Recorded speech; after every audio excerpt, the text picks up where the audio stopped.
And there are so many theories about this. We are bombarded with this. We see people talking about the Freemason order, the Illuminati, the international bankers, the Zionists, alien consciousness. Even some groups are coming up, satanic type groups, New Age type religions. All of these coming up, and what we find in most cases is that all of these groups are worshiping a force. If you go to the highest level of these groups, you see they are doing a type of worship. It is not to God. It is not the God of Moses or Jesus or Muhammad, peace be upon them. It is another force. And they are worshiping this force. They are seeking and taking strength out of this force. And nobody can say exactly what it is, but Muslims have the bottom line. And Allah has told us, قُلْ جَاءَ الْحَقُّ وَزَهَقَ الْبَاطِلِ إِنَّ الْبَاطِلَ كَانَ زَهُوقًا. The truth has come, and falsehood will vanish, because surely falsehood is a perishing, vanishing thing. The Prophet, peace be upon him, said, there would come in the end of time great liars, kadhabun, dajjalun, to the point where they are false Christs, claiming to be false prophets, would lead you astray. And they will come to you with a type of speech that you nor your parents have ever heard of before. Beware of them. Beware that they take you astray. Beware that they put you into a fitna, a trial, and a temptation. And so the Prophet, peace and blessings be upon him, did not speak from himself. And we are witnessing today, with the advent of the new technology, that human beings have the ability to send information throughout the planet simultaneously. We have the ability to witness events here in Australia that could be happening in other parts of the world. In Europe, we could witness these events. But at the same time, we can be confused simultaneously. The whole world can be lied to at once.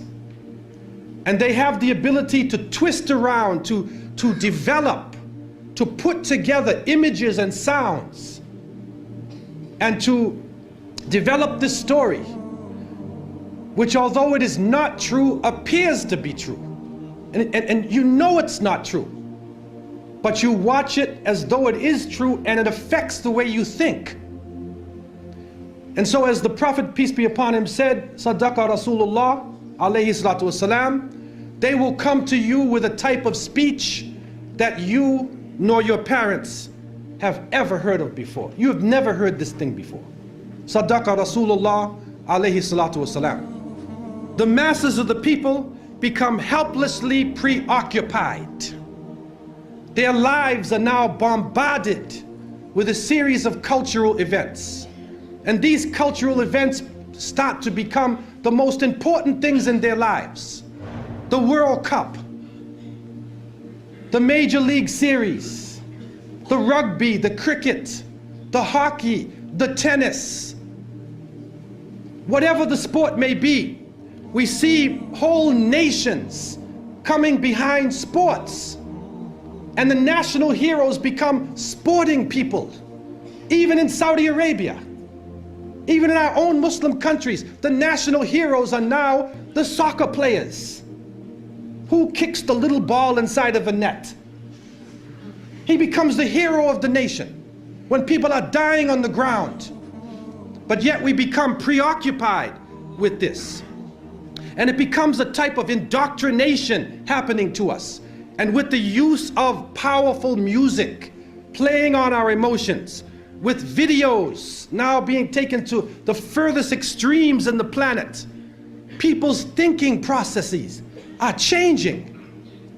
People are now in love with the superheroes, even confused about their own identity, trying to change themselves, change the color of their hair, change their eyes, change the way they dress, change the way they talk, on a global level. And then we see drug addiction reaching a point that humanity has never seen before. And after traveling to over 36 countries, looking at the Muslims and being with them, I have found that in all of the communities, that the young people are being confused with drugs. It is pouring into our countries. No matter what form it takes, cocaine, LSD, psychedelic, depressants, put you up, put you down, confuse you, but create a false world and give you a false dependence so that you become dependent on the chemical. You forget about Allah. Your God becomes the pusher. Your God becomes the chemical. And so creating this dependency amongst the masses of the people. And then we see lethal social diseases being spread. And it is said that in Southern Africa, and Allah knows best what this really is, but they say that in some parts of Southern Africa, 1 out of every 4 people is HIV positive. Then we see the planet malfunctioning. We're supposed to be rising in technology. Our life is supposed to be getting better, but the very planet that is created in order to serve us is malfunctioning. The air is becoming polluted. The water is becoming polluted. The animals are dying. They are cutting down the rainforests. They are destroying forms of life. And now we are getting strange forms of cancer.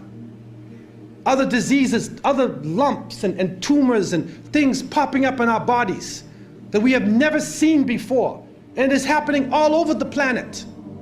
The world changes. Those who are connected to the electronic technology are put into a state of fear. And images are being placed in front of their eyes, as the images were before. And these images are connected to the geopolitical situation. Don't be fooled. And we, the innocent people, trying to look at the world and trying to understand what is going on, we see everything is moving toward one world state, one world police force, one world bank, and one world unelected elite that rules over us not based upon the will of the people or democracy, but rules over because of control of the bank, control of the economy and the flow of the money, which is changing every day, changing from gold and silver to paper to plastic. And now they are trying out chips. They're putting chips in somebody's head. They tried it in Florida. And if you can take anything from me, don't ever let anybody put a chip inside of you. Don't let them do it to you, man. A microchip. And they say, no, it can do you a lot of good. If you're diabetic, it will say you're diabetic. But the problem we're facing is, what else can happen with that chip? What else can be done to the chip? Your emotions could be controlled. Your mind could be controlled. You could even be killed. Wal-iyadu billah.